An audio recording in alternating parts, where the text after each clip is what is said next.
Hello fans ni Miss Glenda, may buwelta sa sorpresa ni Rosmar kay Diwata.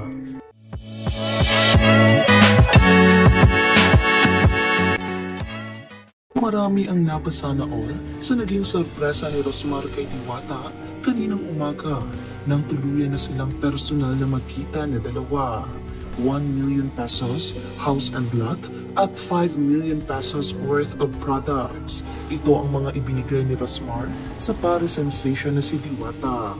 Una lang sinabi ni Rosmar sa kanyang post noon na ang kanilang magiging pagkikita ni Diwata ay hindi lamang basta-basta na pagkikita dahil may hatid silang pasabog na dalawa.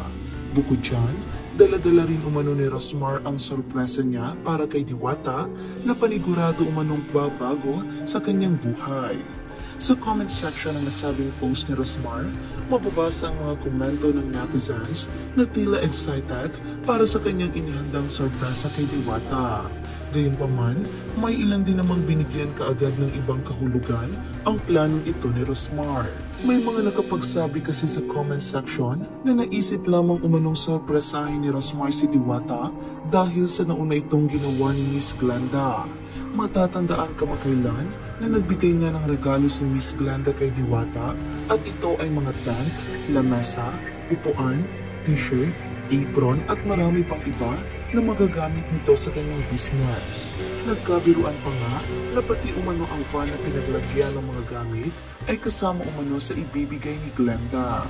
Dahil nga raw sa ginawa ni Miss Glenda, panigurado raw na ito ang nag-joke kay Rosmar na magbigay rin kay Diwata ng regalo at gusto raw nitong higitan ang mga ibinigay ni Miss Glenda. Dati, ginaya ang pares overload ni Diwata. Ngayon, nagbigay ng tulong si Glenda, nagbigay na rin siya. Ayaw pa kabog, kung di nagbigay si Glenda, di yan magbibigay. Pabida eh. True, inggitera lang eh. Hindi papatalo talaga, naunahan ni Glenda eh. Kaya e-epal na naman siya, magbobonggahan niya bigay. Naunahan kasi yung isa magbigay, kaya gaya din siya now. Sana house and lot na may 10 sports car ibigay niya kay Diwata para wala nang makakahigit pa sa mga surprise kay Diwata. Para siya na talagang pinakamalakas. Ayaw talaga magpatalo, kumaya naman kay Miss Glenda.